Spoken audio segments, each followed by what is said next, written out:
Welcome back to another episode of a Wanderer's Way podcast. I'm your host, Dustin. Thank you for making it possible for this to be the 50th episode, my first big milestone. I appreciate it. Thank you so much for being such wonderful, dedicated fans and listeners. Thank you for the 5-star ratings you've given me. Just thank you so much. I'm having so much fun with this podcasting. With that being said, this is going to be a special episode. So definitely stay on and listen, and we're going to have some fun.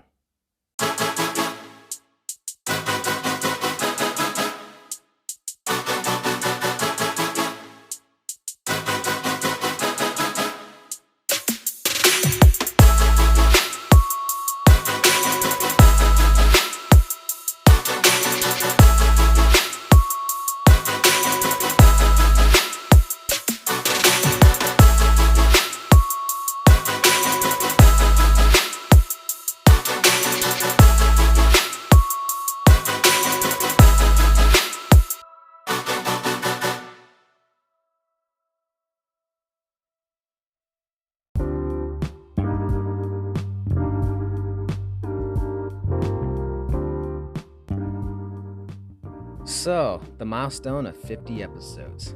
Can you guys believe it? Can you guys believe it? Man, it's kind of hard for me to believe it sometimes too, that I've gotten this far. Because when I first started, I was too afraid. I was scared about my voice. I was scared about how I sounded. I was afraid of how to do things right, and I had to follow a script. And now I'm to the point where I just flow without a script. Sometimes I don't even do it with bullet points anymore. I just kind of memorize what I want to say and just kind of go with the flow of it. And I think it works for me. I think it works for the podcast, But yeah, I've been having so much fun with you guys. So much fun creating these episodes. And with that, I want to make a special announcement that I'm also going to start a second podcast. I'm not going to release the name yet. I'm not going to release a whole lot of details, but I will tell you the plan is it's going to be about mental health and self-love for men. Especially for someone like me that has a lot of severity with mental health issues and struggles finding someone to talk to or to listen to or whatever for our own self-love and everything. It is really important. So if you guys are interested in listening to that, there will be coming announcements. I will announce it on my Twitter and my Facebook both. I'll probably also announce some on Good Pods. So you guys just kind of stay tuned and listen for that, and I'll keep you updated. With that being said, let's get into a different gear here. A game that I haven't really spoken about, which is kind of funny because I play that all the time. I have well over 300 hours on it. And that would be Animal Crossing New Horizons. So there's a lot of people that are complaining now. It's been out for a while. They finally stopped all the updates. Well, the free big updates and stuff like that. They still do little updates for game fixes and whatnot. People are complaining, and they're actually bringing up a suggestion that I totally disagree with and will not ever do it for any game whatsoever.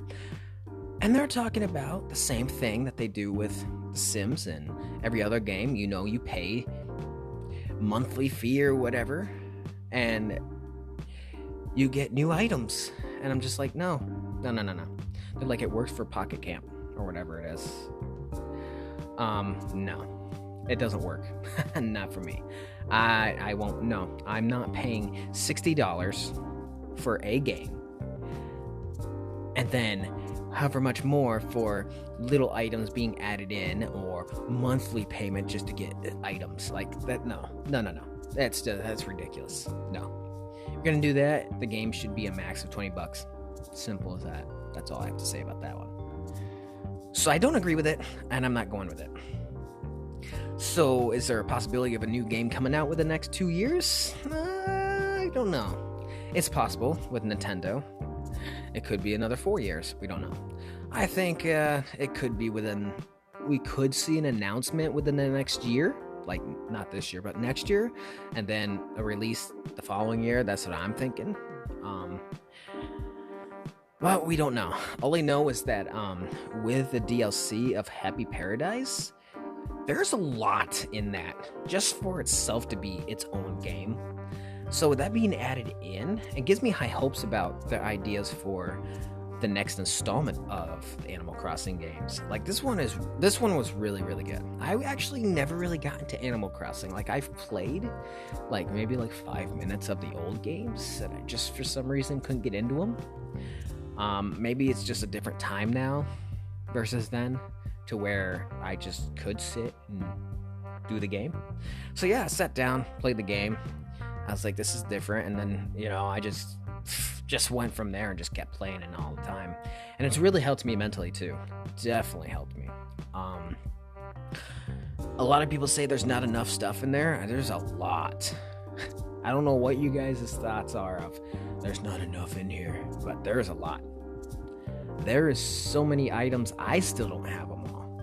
But then again, I don't have 1,000 hours like some people. I don't know how some people do that. I get too many games to have 1,000 hours in one. Way too much. I play the Pokemon games, I play a lot of indie games. So much.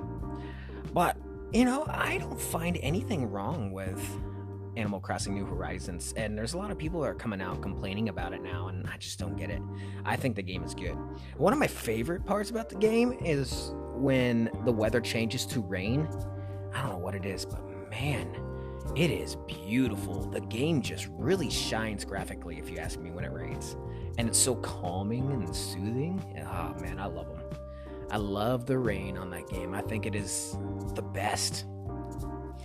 Maybe that's also because I'm in Montana and it like never rains unless it's gonna snow. So yeah. But there's a lot of additions post game for everything. So post game technically is after KK comes to your island, and KK comes then DJs for the island over there. And what's also cool that I figured out is there are no limits to making vacation homes, except one limit of how many residents there are in the entire game, which I think the report was like 400 and some. So you can literally make 400 homes, vacation homes, 400 vacation homes. Let that sink in. That's a lot. So you have a long time to create, and you can also go back and update, because like the first like 20 is things before you had the add-ons, and a lot of times I didn't use a lot of the add-ons either. I made one home and small and stuff like that because I tried to make something cool, but you can always go back and update them and rechange everything, make it your way instead of theirs, and make roommates, add flooring, and there's so much that people have overlooked about this DLC. Like, this DLC alone is a standalone game. It really is. But the fact that you can bring it over to your island and customize your own homes or your residents' homes, now that's cool. Yeah, I wish I could really make it wider and stuff, but that's okay. I actually had fun redesigning my residents' homes, because some of their homes are just terrible. Like I would actually make a bed and give to a resident so they get the sleeping bag off their floor and actually have a real bed in there, and they still never put it out there. So I had to design their home to ensure there's a bed in there. Some things are so picky, but I designed the outside of their homes, which is nice too, that you can change everything. You can even make everything look the way you want everything to look. So that's actually, it really helps for your island to stand apart how you want it, especially your resident homes and everything. So there is a lot to this game that they've added on that people are overlooking and complaining about. And I think if they take everything from this game, everything they've learned, everything they've added in, add all of that to the new game, and then create something entirely different. One thing that I hope they can do an ad for is kind of mixing it with like Pocket Camp style, as in like, you have a campsite, you can actually go and camp. That would be kind of cool, So that's one of my things that I really hope takes place. Because creating a campsite's just really not that fun, because there's like nothing to really do. Like, I would rather have like an actual activity of camping or something like that, and I'd really like more activities added in. One of them, it's like, instead of picking up grass, why not use the mower to mow the grass? And it would be a job, and you earn bells that way. So adding in jobs would be nice. Have a supermarket or like a store or a clothing shop, whatever, and do stuff like that. Fishing for a job, using all these things that they have created and putting it to like a work, like an actual job to make bells, which would help with the speed a little bit for bell making, especially at the beginning. But it would really add to what you work for, you earn, and gain. So that's kind of my thing, but that's just me. I'm like, if you're gonna really have a simulation game based, social experiment wise, you should really create these kind of things that add into it. I think it would be very intriguing. I think it would be fun. And I really hate having my lawnmower just sit in the yard and do nothing except whoa. Like, come on. I would really love to use that mower. That would have been pretty fun, but that's just me. I don't know. I'd like to know what you guys think. Like, would you like this kind of stuff added in? Like, would you like to have some kind of jobs? Go out on the boat and fish. Bring in as much fish within an hour or whatever, or something like that. You know what I mean? Like, that would be cool. Or have it untimed. Like, I would like that better. So I don't know. I'd like to know what you guys think. What are you looking forward to for the new game? There's a lot of people, I've actually seen some people go, can we have like an urban environment? Like a created city that we can go visit or live in and have an apartment or something. Now, as much as I would like that, they're kind of getting into the Sims territory though. And when you look at that, you can't really build. You just create an apartment for yourself. Like, that would be nice, but it takes away the creation idea. But the one big thing, the biggest thing that I have a complaint about the game is there's just not enough residents on my island. I have so much room that I can add more homes. I can literally add homes next to a home. Like, I can create this entire resident of, I think they should at least allow us to have 20 residents. That's my opinion. I have room that I can create for 10 more. Or we have an island expansion or something, but that was just my thoughts on it. But I would really enjoy if there was more residents on my island, more things to do, more actual activities, maybe little games or something, like, hey, play volleyball, bing, so who knows? Who knows what they're going to do for the new games, but, some of them are hopeful. I've heard a lot of other people on Twitter say they really wish there was more options on stuff. I think they really went diverse. I think there's a lot of diversity on the game, and I love it.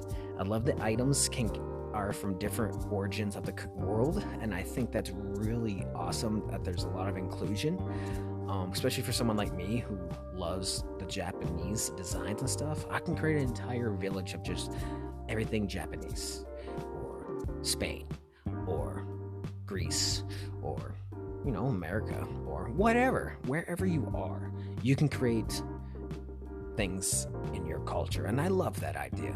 So that is something I love about the developers, is they really make an inclusion and make things very diverse. I love the time flow, I love the night cycles, but like I said, when it rains, that's when the game shines, in my opinion. It looks the best to me.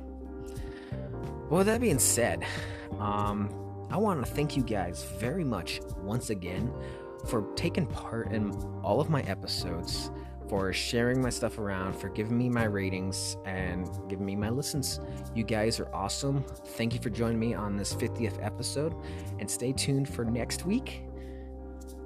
I'll have another episode, as always. Take care. Have a wonderful weekend.